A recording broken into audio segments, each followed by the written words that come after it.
भाद्रपद माह के शुक्ल पक्ष की एकादशी को परिवर्तनी एकादशी कहते हैं। धर्म ग्रंथों के अनुसार इस एकादशी के दिन भगवान विष्णु करवट बदलते हैं, इसीलिए इसे परिवर्तनी एकादशी भी कहते हैं। वैसे इस एकादशी के कई अन्य नाम भी हैं, जैसे कि जल झूलनी एकादशी, वामन एकादशी, डोल ग्यारस आदि। इस एकादशी के दिन भगवान विष्णु लक्ष्मी का श्रृंगार करके खूबसूरत डोले में सजाकर यात्रा निकाली जाती है, इसीलिए इसे डोल ग्यारस कहा जाता है। इस दिन माता यशोदा का जलवा पूजन किया गया था, इसीलिए इसे जल झूलनी एकादशी कहा जाता है। कुछ स्थानों पर ये दिन भगवान श्री कृष्ण की सूरज पूजा के रूप में मनाया जाता है। इस दिन भगवान विष्णु के वामन अवतार की पूजा की जाती है, इसीलिए इसे वामन एकादशी कहा जाता है। इस एकादशी की कथा के श्रवण मात्र से वाजपेयी यज्ञ का फल प्राप्त होता है।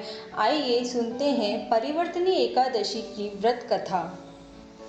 इस कथा को स्वयं श्री कृष्ण ने पांडवों को सुनाई थी। भगवान श्री कृष्ण ने कहा, हे कुंती पुत्र अर्जुन, अब तुम समस्त पापों का शमन करने वाली इस कथा का ध्यान पूर्वक श्रवण करो। त्रेता युग में बलि नाम का एक असुर था। वह अत्यंत भक्त, दानी, सत्यवादी तथा ब्राह्मणों की सेवा करने वाला था। वह सदा यज्ञ, तप आदि किया करता था।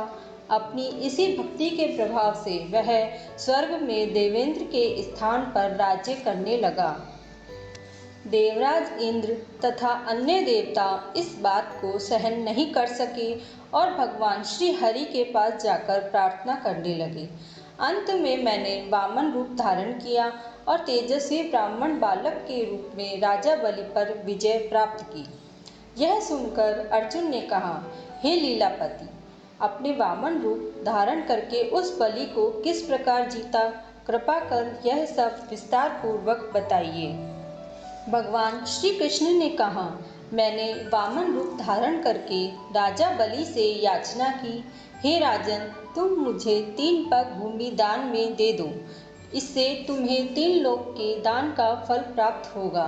राजा बलि ने इस छोटी सी याचना को स्वीकार कर लिया और भूमि देने को तैयार हो गया। जब उसने मुझे वचन दे दिया, तब मैंने अपना आकार बढ़ाया और भूलोक में पैर, भुवन लोक में जंघा, स्वर्ण लोक में कमर, महलोक में पेट, जनलोक में हृदय, तमलोक में कंठ और सत्यलोक में मुख रखकर अपने शीर्ष को ऊंचा उठा लिया। उस समय सूर्य, नक्षत्र, इंद्र तथा अन्य देवता मेरी स्तुति करने लगे। तब मैंने राजा बलि से पूछा कि हे राजन, अब मैं तीसरा पग कहाँ रखूं? इतना सुनकर राजा बलि ने अपना शीर्ष नीचे कर लिया। तब मैंने अपना तीसरा पग उसके शीर्ष पर रख दिया और वह पाताल लोक में चला गया। और इस प्रकार देवताओं के हित के लिए मैंने अपने उस असुर भक्त को पाताल लोक में पहुंचा दिया। तब वह मुझसे विनती करने लगा। तब मैंने उससे कहा कि हे बलि, मैं सदैव तुम्हारे साथ रहूँगा। इसके साथ ही भगवान विष्णु ने तीनों लोगों को दैत्य शासन से मुक्त कर दिया। आप सभी को परिवर्तनीय एकादशी की हार्दिक शुभकामनाएं। श्री हरि ने जैसे बलि से सबकी रक्षा करी, वैसे ही संकट से सबकी रक्षा करे। इसी कामना के साथ राधे राधे। फिर मिलेंगे कुछ बातें सनातन धर्म की लेकर।